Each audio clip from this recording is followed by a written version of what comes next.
While my grandmother was struggling with the difficulties of illness and old age, the unusual behavior she exhibited in her final days both worried and intrigued our family.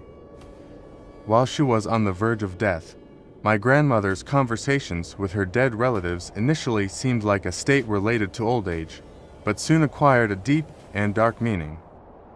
My grandmother's increasing fatigue had brought with it a strange habit, talking to her dead relatives. Her conversations with her dead sister Rose were particularly striking. "Okay, Rose, I'll be there soon," she said, continuing her final preparations and conversations before her death. But what was even stranger was that she had also started talking to her living brother Henry. Henry was living in America, and we hadn't seen each other for years. When we heard my grandmother mentioning Henry's name frequently and talking to him, we began to consider this as something more than just signs of old age. One day, the great shock we experienced deeply saddened all the family members. After my grandmother's conversations with Henry, we received a phone call informing us of Henry's death. This news caused deep confusion and curiosity within the family.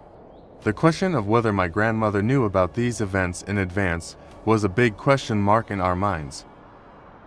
Just a week before my grandmother's death, Henry's passing revealed that the strange events the family had been experiencing actually had a much deeper history. According to old legends and stories told within the family, this curse was the result of our ancestors' involvement with magic and divination in ancient times.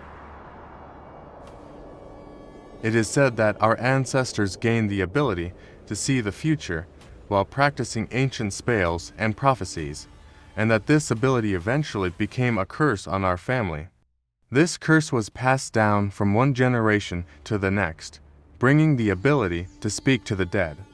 My grandmother's experiences with our dead relatives revealed how deep and effective this curse was.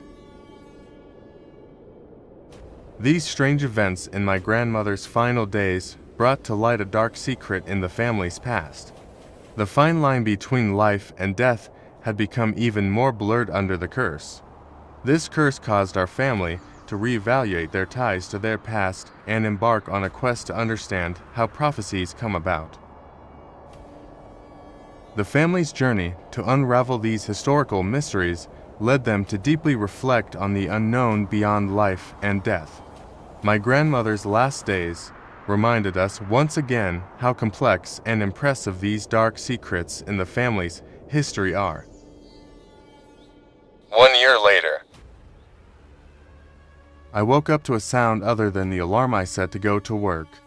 I couldn't understand what it was. It was darker.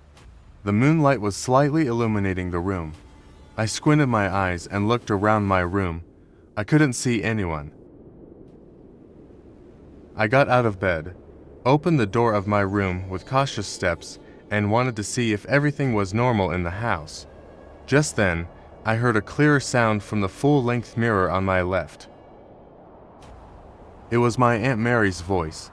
I slowly turned my head and was astonished by the sight I saw. Behind my reflection in the mirror stood my Aunt Mary.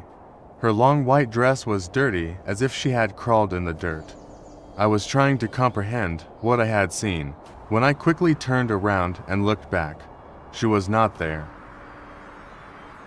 The image I saw scared me a lot, but there was something else that made the event even more frightening.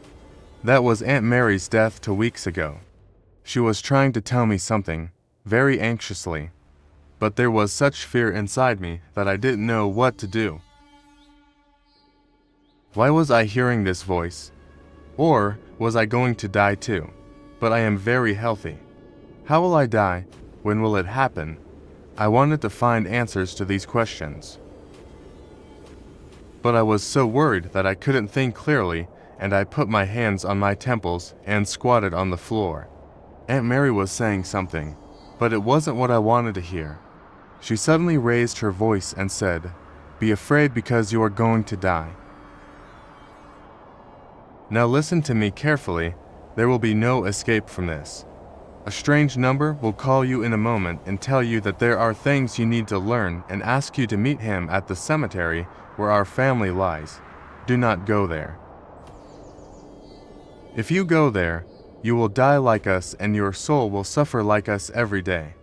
I do not have much time. I came to warn you. Go away from here immediately. Change your last name and do not tell anyone about these events. I am warning you.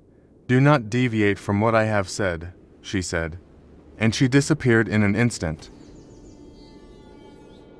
She had not left me time to say anything. I was very confused, and yes, I had to stay calm and move carefully. I quickly started to make a small bag.